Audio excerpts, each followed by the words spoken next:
The year was 760 BC, and the Assyrian Empire was a black stain on the map of the ancient Near East. At its heart lay Nineveh, a metropolis of such calculated cruelty that its kings lined their palace walls with the skins of their enemies. To the Israelites, Nineveh wasn't just a political rival. It was the embodiment of pure, unadulterated evil. It was into this den of lions that the word of the Lord came to a man named Jonah. But this wasn't a standard prophetic mission of comfort. It was an order to walk into the belly of the beast and offer a chance at life to those who deserved only death. The mystery begins here. Why did Jonah, a seasoned prophet of the Most High, choose a watery grave over a mission of mercy? Most people assume he was a coward, trembling at the thought of Assyrian torture. But the truth is far more chilling. Jonah wasn't running from Nineveh's cruelty. He was running from God's kindness. He knew the character of his Creator too well. He feared that if he preached, the people might actually repent. And if they repented, God in his relentless, frustrating mercy would forgive them. Jonah's flight was a strategic attempt to ensure the destruction of his enemies by withholding the only message that could save them. He didn't just want to avoid Nineveh. He wanted to divorce himself from a God who loved his enemies. As we peel back the layers of this ancient defiance, we find a man willing to commit spiritual suicide to protect his own sense of justice. There is a profound secret hidden in the final moments of Nineveh's fate that most people completely miss, a revelation about the limits of human hatred that only becomes clear when you understand that the great fish wasn't a prison, but a protective suit for a man entering a spiritual furnace. The sun beat down on the dusty road to Joppa as Jonah moved with a frantic, uneven pace. He kept his hood pulled low over his eyes, shielding his face from any traveler who might recognize him as a man of God.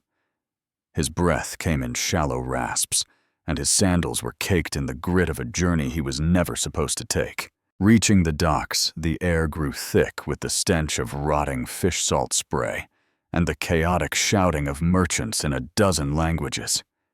He didn't look east toward the inland road to Nineveh. Instead, his eyes were locked on the horizon of the Great Sea, desperate for a vessel heading toward Tarshish, the very edge of the known world. He found a Phoenician merchant ship, a massive wooden beast, groaning against its thick hemp ropes. The captain, a sun-weathered man with eyes like flint, watched as Jonah approached. Without a word of greeting, Jonah reached into his tunic and pulled out a heavy leather pouch. The sound of gold coins clinking together silenced the nearby sailors. He paid the full fare, an exorbitant amount, just to secure a dark corner in the hold. He wasn't looking for comfort. He was looking for an oubliette. He believed that gold could buy him distance from the divine, and that the cedar planks of a pagan ship could act as a shield against the voice that haunted his dreams. There is a hidden detail about the cargo this ship was carrying that most people ignore. The ship was laden with silver and trade goods, destined for the furthest colonies, representing the peak of human ambition and commerce.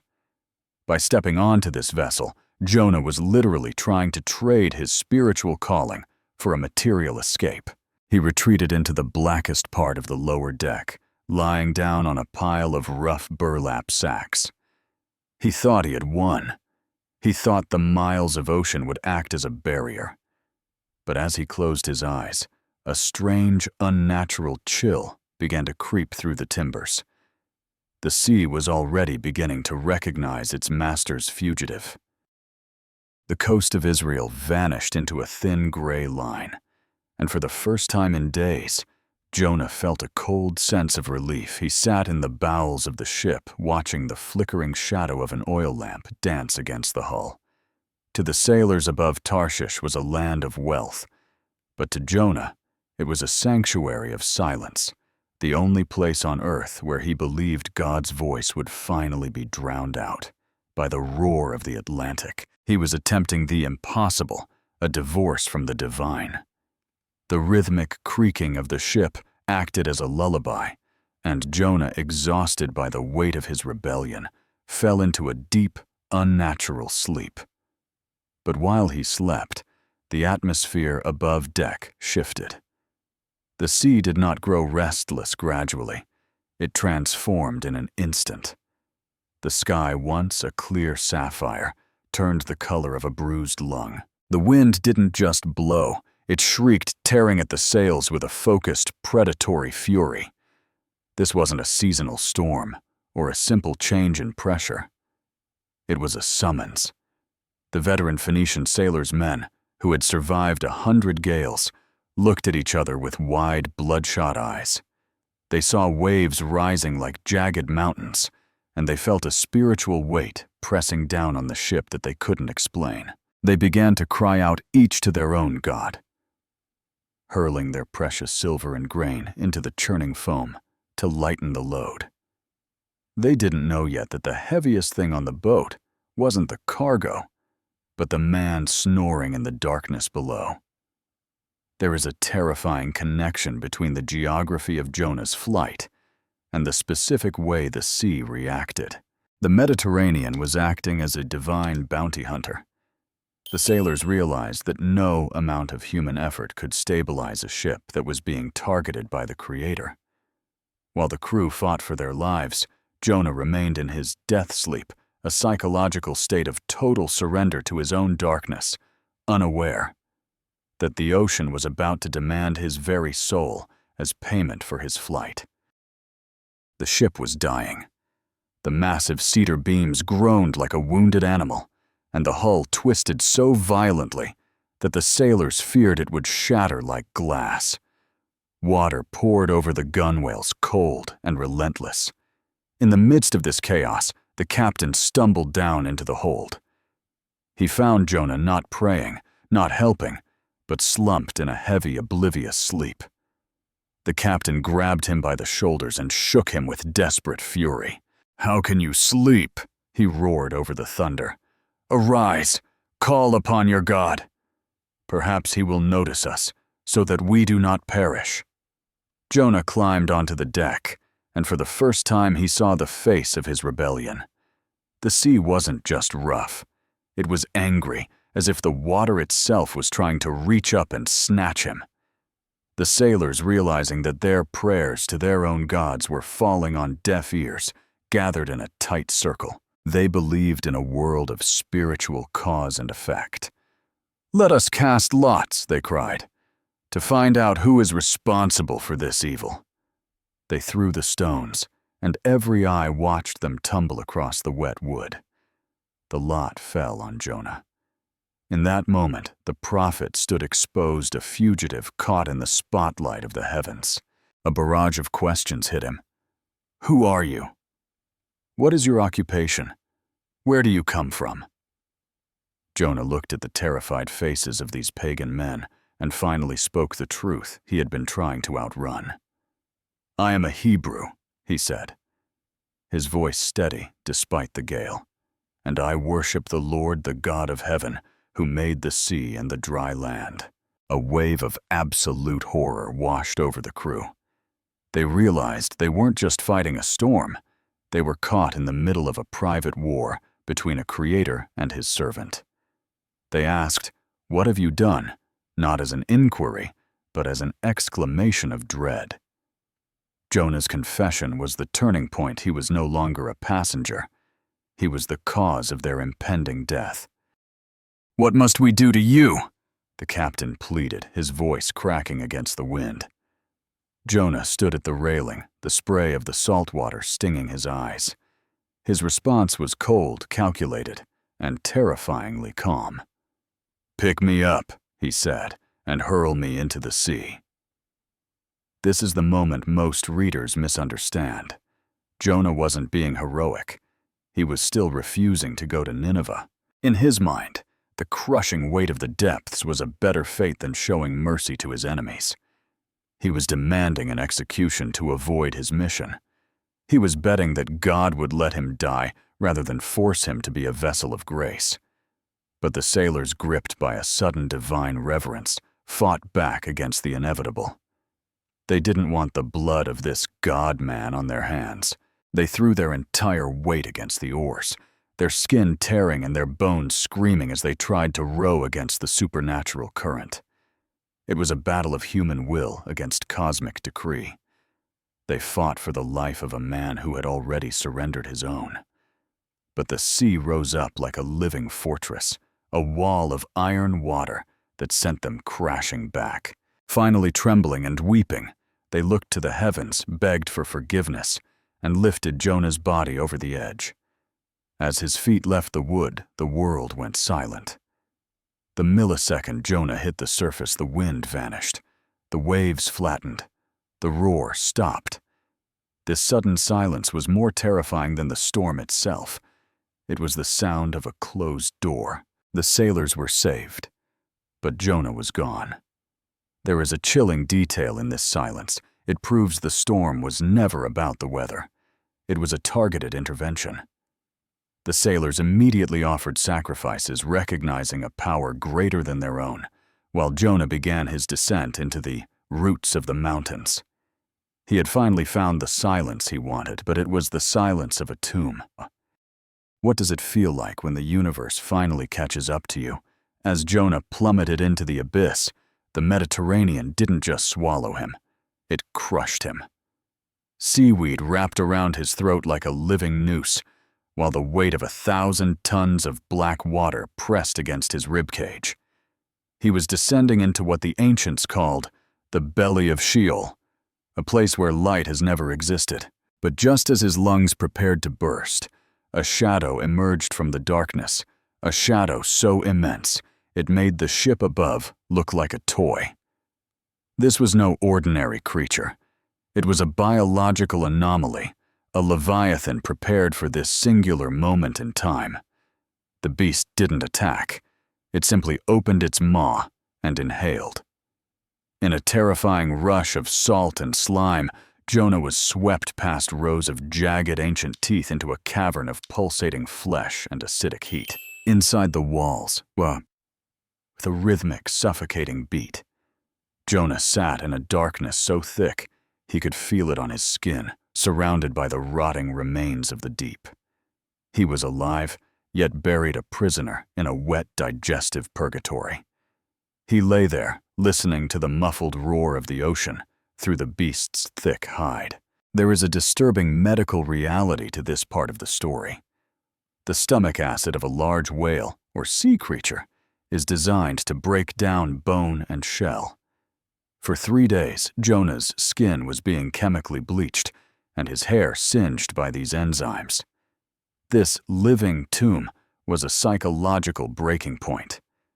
It stripped him of everything: his status as a prophet, his physical appearance, and his pride. He was being unmade so that he could be remade. By the time he would reach the shores of the world again, he wouldn't even look human. He would be a ghost, a bleached specter coming to warn a city that was just as dead as he was. Time inside the beast was not measured by the sun, but by the slow, rhythmic thumping of a colossal heart. For 72 hours, Jonah existed in a state between life and death. The darkness was absolute, a sensory deprivation so intense it began to dissolve his mind. In this suffocating heat, surrounded by the stench of death, Jonah finally reached the end of himself. He didn't offer a deal to God. He offered a sacrifice of praise from the center of his own destruction. His prayer echoes with the desperation of a drowning man. "The waters compassed me about, yet hast thou brought up my life from corruption." He realized that even in the deepest trench of the ocean, the hand of the Creator was not pulling him down, but holding him in. The fish was not a predator. It was a lifeboat. It was the only thing keeping the crushing weight of the ocean from obliterating him. This is the great paradox of the story.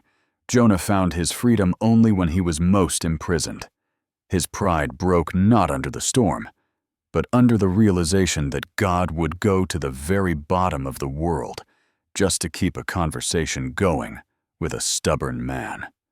The profound theological weight of these 3 days was about to find its resolution in a violent release. As Jonah finished his prayer with the words, "Salvation is of the Lord," the beast's interior began to heave. The divine mandate had been fulfilled. The giant creature surged toward the coastline, its massive body cutting through the surf until the water grew shallow. With a final bone-shaking convulsion, the Leviathan expelled Jonah onto the burning sands. He lay there a pale and trembling shadow of the man he once was gasping for air, that no longer smelled of death. The escape was over, and the second chance had begun. He was a man resurrected, carrying the scent of the abyss on his skin. The gates of Nineveh swung open, but the guards froze in their tracks. Walking toward them was not a man, but a specter. Jonah's skin was a translucent, ghostly white, bleached by the stomach acid of the beast. His hair was gone, and his eyes burned with a terrifying hollow light. He didn't carry a sword. He didn't need one. His very appearance was a scream from the underworld, a living proof that the laws of nature had been suspended to deliver a message to this city of blood. Jonah began to walk. 1 mile. 10 miles, 20 miles into the heart of the metropolis. He didn't plead for their souls. He didn't offer a path to peace. He simply barked 5 devastating words in Hebrew. 40 days and Nineveh overturned. The sound of his voice, raspy and raw from the salt of the deep, cut through the arrogance of the empire. As he passed, the clatter of the markets died. The whips of the slave drivers fell silent. A supernatural dread descended upon the streets. Then the unthinkable happened. The king of Assyria, the most powerful man on earth, heard of the bleached prophet. He didn't call for an execution. He trembled. He rose from his golden throne, stripped off his royal silk, and sat in the dust. A royal decree went out: no man or beast was to eat or drink. The entire city became a tomb of the living, draped in sackcloth, and ashes crying out for a mercy they didn't deserve. The man who had jumped into the sea to ensure their destruction had become the very mirror in which they finally saw their own wickedness. In the silence of that great fast, the fate of 120,000 souls hung on a single divine thread. Jonah had finally done his job, but his heart was still a battlefield, waiting for the final revelation. The judgment Jonah demanded never came. As Nineveh repented in ashes, Jonah sat on a hill outside the city, consumed by a bitter rage. He had been successful, yet he felt defeated. Here is the secret we've been tracking. Jonah's anger, at the end, proves he never changed his mind about Nineveh. He only changed his mind about his own survival. He sat in the sun, hoping God would still change his mind and rain down fire. To answer this hatred, God provided a vine for shade, then sent a worm to kill it. When Jonah wept for the plant, God's voice finally broke his pride. "You pity a plant you didn't grow," God said. "Should I not pity Nineveh, a city of 120,000 lost souls who don't know their right hand from their left?" The story ends with a question, not an answer, because the question is directed at us. The great fish was never a prison. It was a rescue vessel. It saved Jonah from the ocean so he could save an empire from its own darkness. But more importantly, the entire ordeal was designed to save Jonah from himself. The ruins of Nineveh still stand today as a silent reminder that God would rather transform a heart than destroy a nation. This is the ultimate lesson: no one is beyond the reach of grace, and no abyss is deeper than the mercy of the Creator. Jonah's journey shows that we can run from our calling. We can sink to the bottom of the sea, and we can harbor the deepest grudges, but we can never outrun a love that is willing to swallow us whole, just to bring us back to the surface.